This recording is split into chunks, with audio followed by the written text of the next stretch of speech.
السلام علیکم ورحمۃ اللہ وبرکاتہ۔ میرے پیارے بچوں، کیسے ہیں آپ؟ ماشاء اللہ ماشاء اللہ، ہم سورۃ الواقعہ کے آخر تک پہنچ گئے ہیں الحمدللہ۔ کہ آپ نے قرآن کی ایک بڑی صورت سمجھ کر مکمل کی ہے۔ مجھے امید ہے کہ آپ نے بہت کچھ سیکھا ہوگا، اور مجھے امید ہے کہ آپ نے بہترین گروہ اپنے لیے چنا ہوگا۔ اللہ کرے کہ آپ مقربون میں سے ہوں۔ اللہ کرے کہ آپ کو اللہ تعالیٰ بہت ساری نیکیوں کی توفیق دے، اور آپ سب سے زیادہ تیزی سے وہ نیکیاں کرنے والے ہوں، آمین۔ چلے میرے پیارے بچوں، اب ہم اپنا سبق شروع کرتے ہیں۔ آج ہم آیا نمبر 92 سے لے کر 94 تک کریں گے انشاءاللہ باذن اللہ۔ شروع کرتے ہیں۔ رب اشرح لی صدری ویسر لی امری واحلل عقدۃ من لسانی یفقہوا قولی ربنا زدنا علما اللہم وفقنا لما تحب وترضى، آمین۔ Word to word translation. اعوذ باللہ من الشیطان الرجیم، بسم اللہ الرحمن الرحیم۔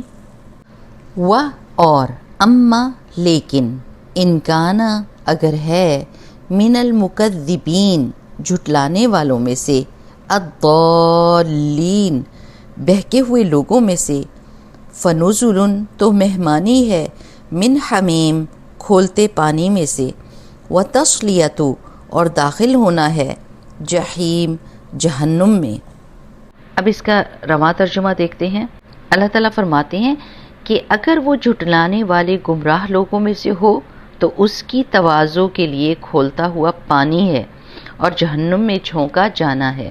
میرے پیارے بچوں، اب اللہ سبحانہ وتعالیٰ نے جب مقربین اور اصحاب الیمین کا انعام ہم کو بتا دیا ہے، تو اب اللہ سبحانہ وتعالیٰ ہمیں ان لوگوں کے بارے میں بتا رہے ہیں جنہوں نے انکار کیا، کفر کیا اور اللہ سبحانہ وتعالیٰ کی نافرمانی کی۔ ایک چیز آپ نوٹس کریں گے جب بھی آپ قرآن کو پورا پڑھیں گے، کہ اللہ سبحانہ وتعالیٰ جب بھی برے لوگوں کی بات کریں گے تو ساتھ ہی اس کے فوراً بعد اچھے لوگوں کی بات بھی کریں گے، اور جب اللہ سبحانہ وتعالیٰ قرآن پاک میں جنت کا ذکر کریں گے تو فوراً اس کے بعد جہنم کا ذکر بھی آئے گا۔ یہ ایسا کیوں ہے؟ تاکہ ہمارے دماغ اچھی طرح سے اس بات کو سمجھ لیں کہ جو کوئی اس دنیا میں نیکی کے کام کرے گا اس کو اس کا انعام ضرور بالضرور مل کر رہے گا، اور جو کوئی برا کام کرے گا اور اس کی توبہ نہیں کرے گا، یقیناً اس کو اس کا خمیازہ بھگتنا پڑے گا۔ اچھائی اور برائی کبھی بھی برابر نہیں ہو سکتی۔ تھوڑا سا سوچئے کہ اگر ایک کوئی طالب علم ہے جو بہت ہی زیادہ محنت کرتا ہے اور سب سے اچھے مارکس لیتا ہے، اور دوسرا شاگرد جو ہے وہ کیا کرتا ہے، وہ بالکل کام نہیں کرتا اور فیل ہو جاتا ہے، اور اگر استاد یہ کہے کہ دونوں کو ایک جیسے مارکس ملیں گے، جس نے بہت محنت کی اور جس نے کچھ نہیں کیا، تو آپ کیا کہیں گے؟ آپ کہیں گے یہ تو بے انصافی ہے۔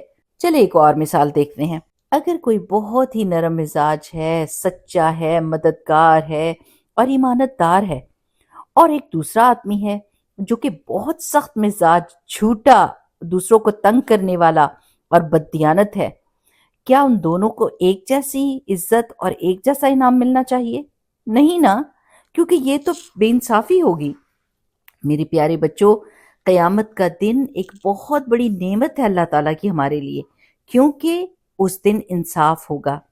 سچے اور اچھے لوگوں کو وہ ملے گا جس کے وہ حقدار ہیں، اور برے لوگوں کو، جنہوں نے لوگوں کو تنگ کیا ہوگا اس دنیا میں، اور انہوں نے یہ سوچا ہوگا کہ ہم کو کوئی پکڑ نہیں سکتا اور ہمارے دل میں جو آئے گا وہ ہم کریں گے، ان کو وہ ملے گا جس کے وہ حقدار ہیں۔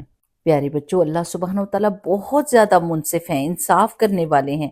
جب اللہ تعالیٰ نے اس دنیا میں ہر ایک کو ایک خاص وقت دیا ہوا ہے اور یہ اجازت دی ہے کہ وہ جو چاہے راستہ چن لے اور جو چاہے وہ کرے، لہٰذا قیامت کے دن اس کا فیصلہ اس کی نیت اور اس کے اعمال کے اوپر کیا جائے گا۔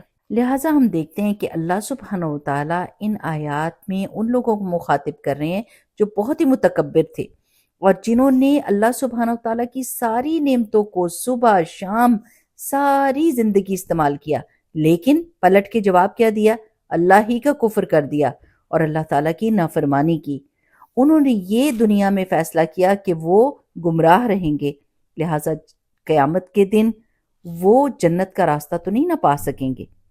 دیکھیں میرے پیاری بچوں، وہ دنیا میں اتنے سخت رہے جیسے لوہے کی کوئی سلاخ ہوتی ہے، اپنے تکبر میں لوہے کی سلاخ کی طرح اکڑے رہے، تو لوہے کو اس کی شیپ کب ملتی ہے؟ جب اس کو آگ میں ڈالا جاتا ہے۔ لہٰذا ان لوگوں کو بھی قیامت کے دن وہی جگہ ملے گی جس کے یہ حقدار ہوں گے۔ میرے پیارے بچوں، مجھے امید ہے کہ آپ اللہ سبحانہ وتعالیٰ سے ضرور دعا مانگیں گے کہ اللہ تعالیٰ ہمیں آگ کے عذاب سے محفوظ رکھے۔